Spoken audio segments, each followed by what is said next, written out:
I think one of the biggest mistakes that people make is just not fitting in with the work environment. Fitting in enables you to get the job. You can go in and you can kind of show people that you can have rapport and stuff with them when you're interviewing.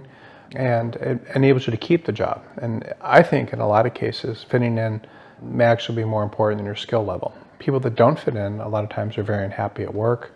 They have unfulfilling careers. And the problem often is the people with the best academic skills and the best technical skills are often the ones that don't fit in. Most interviews are based on your qualifications. So if they're looking for someone with a certain level of experience and certain technical skills or degrees, that'll get you in the door. But beyond that, the person that gets the job is a person that can go in and really connect the best with the employer.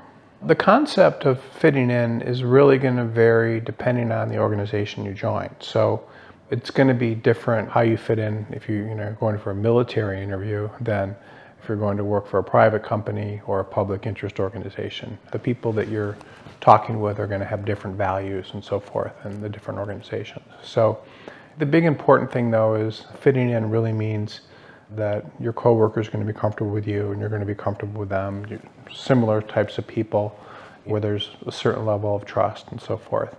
Because an employer wants to run an office and company where the people are communicating well together and where they're getting along, because that creates better quality work and a better impression of customers and clients.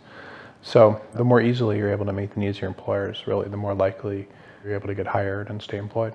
When people are young, the employers typically looking at your qualifications. So they're concerned about fitting in, but they're more concerned really about your qualifications, and they're going to expect you to fit in once you get into the employer.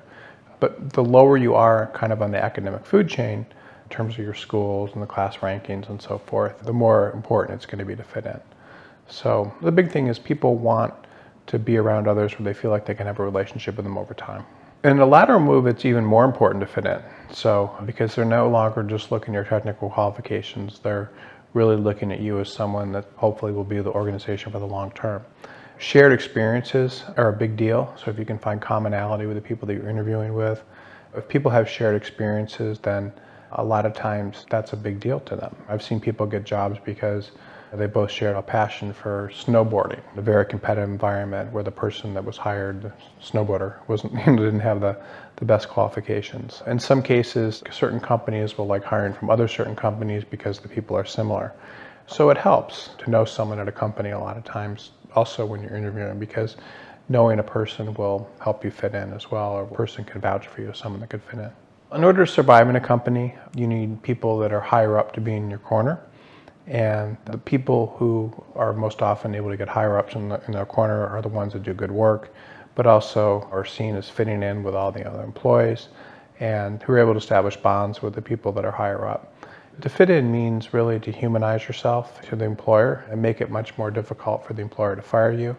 And your happiness and success a lot of times will come when you are able to fit in. And when you're unable to fit in, you might be unhappy.